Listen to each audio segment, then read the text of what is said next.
Center and Lucas Oil Stadium. And I'm pleased to serve as MC for this morning's briefing. Our speakers will run through the logistics and security for the upcoming game and weekend. Rather than take questions from the podium, all the speakers will be available immediately following the press conference. In addition, we have Dr. Virginia Kane from the Marion County Public Health Department, Dan Parker from the Department of Public Works of the City of Indianapolis. We have the Indianapolis Fire Department, Visit Indy, Downtown Indy, who are also available for one-on-one interviews. First, I am proud to introduce the Mayor of Indianapolis, Mayor Joe Hogsett, to help kick us off for this monumental week.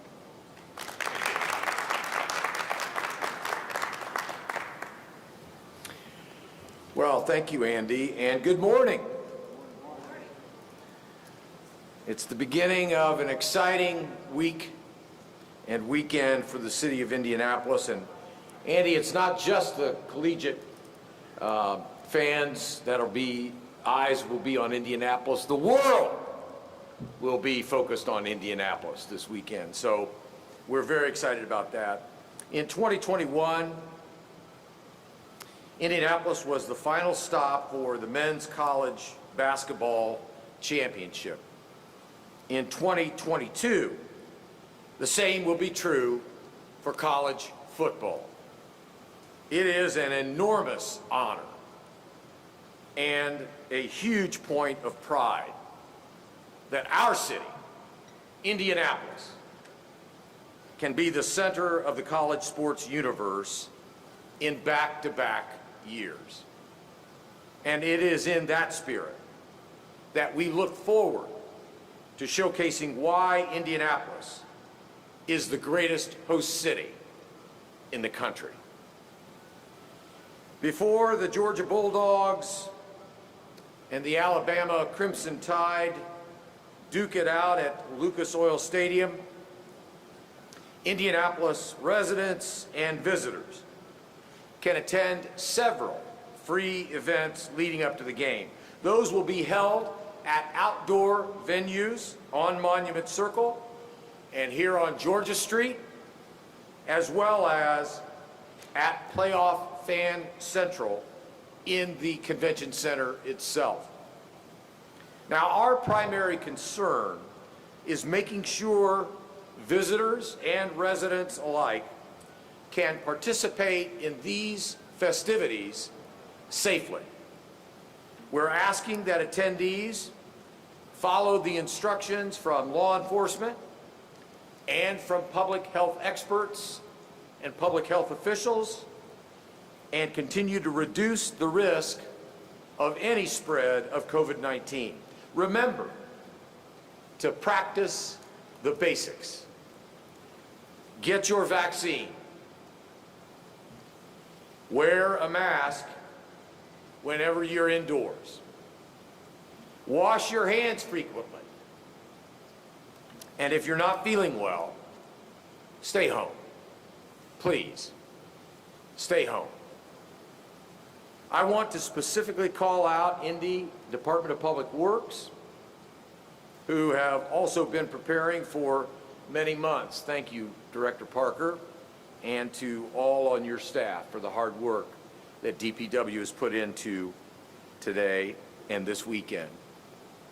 On the way here, you may have spotted college football playoff banners that are hanging throughout the downtown area. Winter weather preparation is already underway with snow force operations at the ready in case Mother Nature dials up a blitz. No pun intended. You're supposed to laugh there. And with the reopening of several key downtown streets, attendees can expect a smooth ride to the game, no matter the forecast. For their hard work and their dedication to a safe event, our city thanks the College Football Playoff Host Committee. We also want to thank Visit Indy, Downtown Indy Inc. I want to particularly thank the Indianapolis Metropolitan Police Department, the Indianapolis Fire Department safety personnel, the Department of Public Works, the Marion County Public Health Department, and a special thank you to our very next speaker, the Executive Director of the College Football Playoff, Bill Hancock. Bill?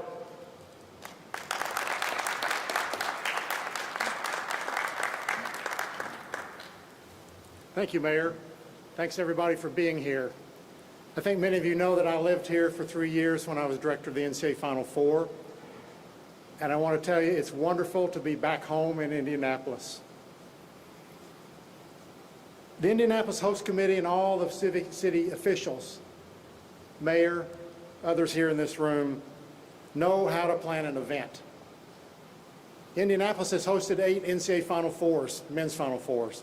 And I've been lucky enough to have attended all 8 of those and to have seen the great work done in this city as a host.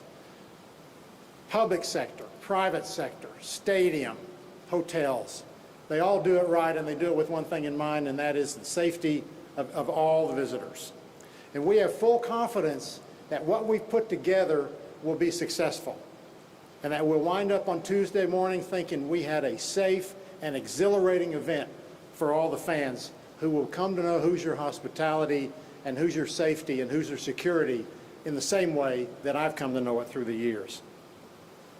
On behalf of the CFP, I will echo what the mayor said. Be safe, please be vaccinated, please wear your mask, and please wash your hands. And now it's my honor to present, oh, by the way, I forgot to thank Mark Howell, chairman of the Indianapolis Host Committee. Good grief. Thank you, Mark. The job the people have done to put this on is more than a village. It does take more than a village to stage an event like this, and with Mark's leadership, they pulled it off. And now I want to introduce the president of the Indianapolis Host Committee and a human dynamo and my friend, Susan Bachman. Susan.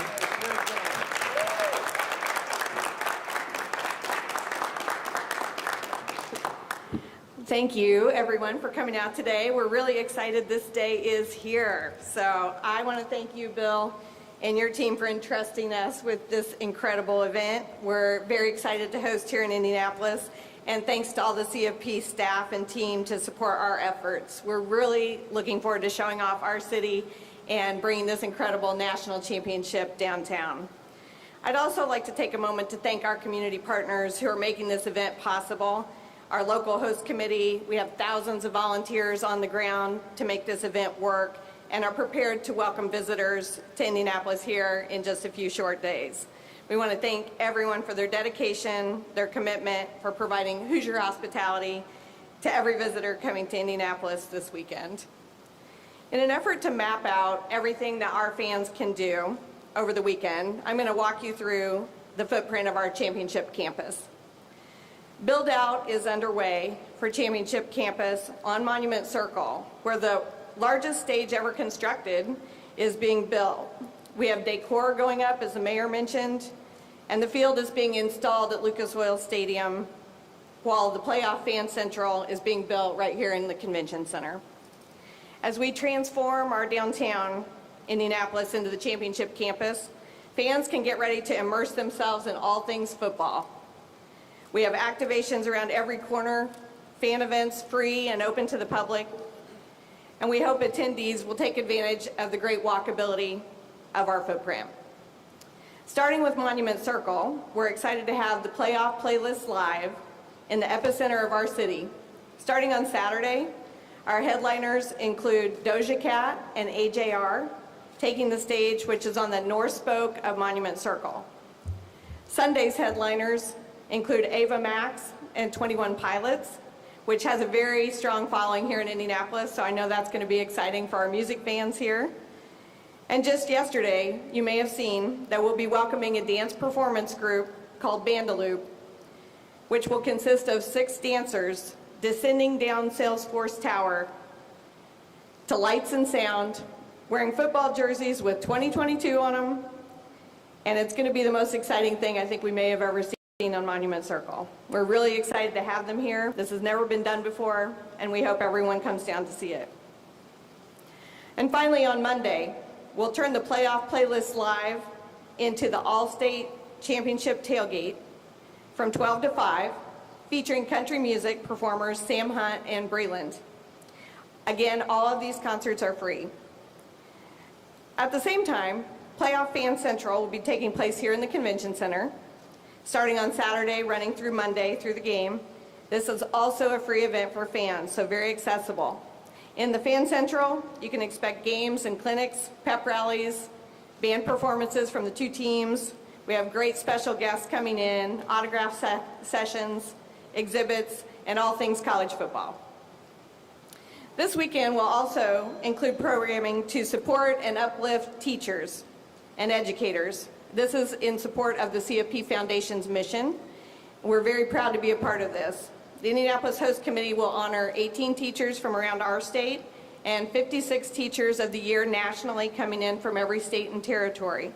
They were selected to participate in the Teacher of the Year Championship experience, and they'll be treated like VIPs with the red carpet rolled out to them. These teachers will also attend a summit at the NCAA to celebrate education and take part in professional development.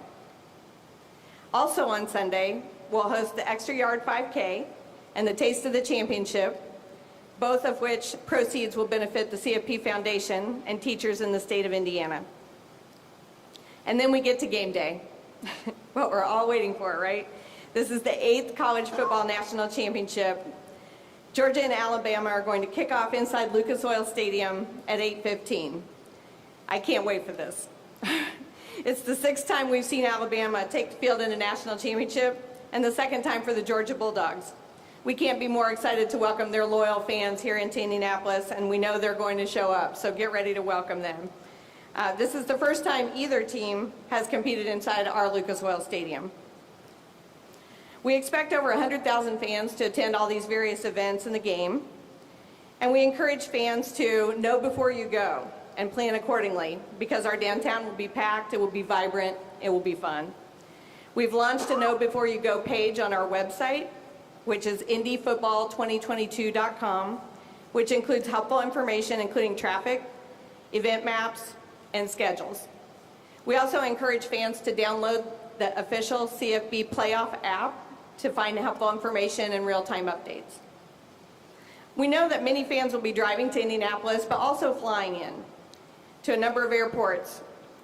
And we've learned just this week that Delta Airlines has opened up 3 more nonstop flights to Indianapolis from Birmingham, Savannah, and Huntsville to service these fans. For all of us here, we know Indianapolis was built to host major sporting events. The walkability, the connectivity, and our top-level venues are our highlights, as well as our volunteer base, which we believe is like no other, and they will welcome our fans like never seen before. There's really no other city that compares. We encourage everyone to come downtown to support our local restaurants, our bars and attractions, and to be a part of the festivities in whatever way they are interested. The fan experience will rival that of any other major sporting event, with exciting and innovative moments that we've never seen before in our city. And as we celebrate the success of this championship on Tuesday the 11th, our focus will shift to a heartfelt thank you, and will reflect on the impact and the legacy brought to us through this opportunity. So thank you for being here with us. Again, we want you to bundle up, we want you to mask up, and we want to see you downtown.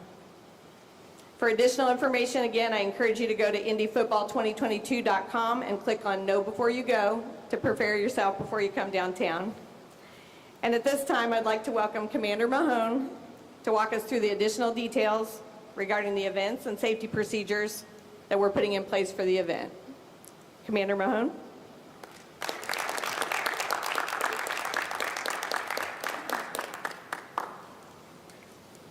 Good morning, everyone. First, I'd like to thank the host committee and India Sports Corps for all their hard work bringing this event to Indianapolis so we can show off our great city and all the Hoosier hospitality. The College Football Championship weekend will bring in over 100,000 visitors to downtown Indianapolis in and around the area for some of the best in college football. A lot of times I get the opportunity to speak up here for public safety, but I got to tell you, this is a team. It takes a team to put these events together, and this team is outstanding. We talk to a lot of organizations from all over the country, and when they come here for these large events, they talk about the teamwork they see here and how everybody gets together to get the mission done. The hard work from the men of IFD, the men and women of IFD, IEMS, IMPD, Emergency Management, the State Police, the Marion County Sheriff's Office, the Department of Public Works, and BNS. These agencies get it done year after year and help us put these great events here in the city of Indianapolis. So I want to thank them and let them know that that's our team of public safety. Indianapolis hosts several large events downtown, with the Monument being the centerpiece. This event will be unique to Monument Circle because we're going to be turning the Monument actually into a concert venue. What that means is usually this open-air public access area is going to be restricted during our concert times. What you're going to see different from what you've seen before is, say, something like the Circle of Lights that we just put on a couple of weeks ago, is you're going to see magnetometers on the south side of the spoke. What that is what we're doing is, with this being a concert venue, we're going to use the best practices on the national standards. This is what we're having to bring attendees in and people come in to listen to this. The concert goers will be able to enter the concert area on the south spoke of the Monument Circle beginning at 5 o'clock on January 8th and 9th, and 12 o'clock on January 10th. Fans will be able to enjoy Monument Circle's free activation every day up until 2 hours before the opening of the concert. So somewhere around 1500 or 3 o'clock in each of those days, we'll start shutting the monument down so that we can get ready for the concert. If you're coming down for the events, know that about 3 o'clock we'll start clearing that so we can get ready. We'll ask people not to actually camp or queue out on the south spoke. Washington Street will be shut down between Illinois and Pennsylvania from roughly 1500 till about 2300 or 11 o'clock each evening of the concert. So that way we'll be able to shut the street down and we won't have to worry about pedestrians in the roadway as they're going into the concert. But that will be each day of the concert. And again, we'd ask you not to camp. This is a free concert. There'll be plenty of space to get into the event. We'll also have the fire department and the fire marshals on scene to make sure that we keep an eye on occupancy, and we'll restrict that. If it gets too full, there's a relief area on Georgia Street that'll be live streaming the concert.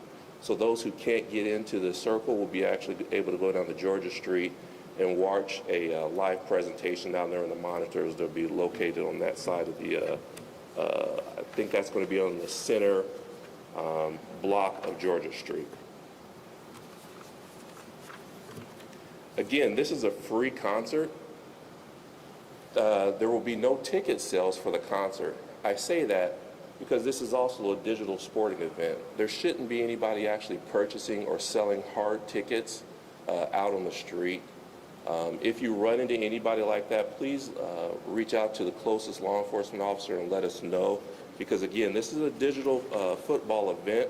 There will be no tickets sold to actually get into this event, and this is also a free concert. So you're not going to have to worry about purchasing tickets or someone trying to sell preferred tickets to get into the event. I'd ask that if you're coming downtown, please have a parking plan. Check your route for road closures, and please be patient. Downtown's going to be busy. That's the way we want it. It's outstanding. Please come down with your family and friends and enjoy the events. As Susan mentioned, you can go to indyfootball2022.com and check the Know Before You Go for suggested routes and parking locations before you come down. I'd also suggest that you look into the Indigo Bus Rapid Transit. Their Rapid Transit actually will drop you right off in front of the championship campus right downtown. So if you're looking for parking or you can't find it, or you're looking to get down here and maybe make an ease of transportation, look into Indigo, please. During this event, public safety will have an established command center that will monitor everything from traffic, weather conditions, to crowd size. IEMS, Fire, EMA, and IMPUD are ready for this exciting weekend and want people to come downtown and be a part of the college football championship experience. While you're down here, you'll see plenty of officers.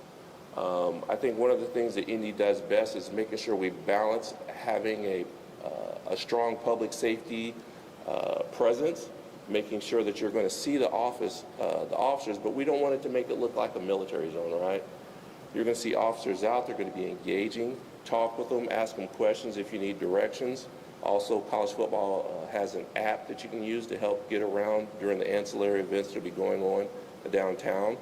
We'll have officers out on foot, bike patrols, we'll have officers out on horses, and we'll have plainclothes officers.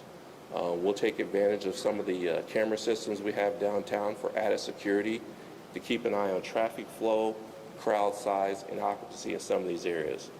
We'll have teams out in the evening in the bars and restaurants for occupancy to make sure that that people the fans are coming to have a good time. We want everybody to have a good time, and it just takes a couple of people to ruin that, and we're going to have a lot of officers out to help and assist with that. I'd ask, enjoy the event, come downtown. I think Indianapolis does it better than anybody else. As the mayor said, with the March Madness, this is a great thing between basketball and football, and I believe we set the standard for Super Bowls also. So again, thank you everybody. It's going to be an outstanding weekend. Enjoy, and as always, if you see something, say something. There will be officers out that you can reach and contact. The number is 327-3811 for a non-emergency, but if you see something in progress, 911 as always. And again, if you see anybody trying to sell paper tickets to any of these events, please reach out to a law enforcement officer so we can go over and check that out. Thank you very much.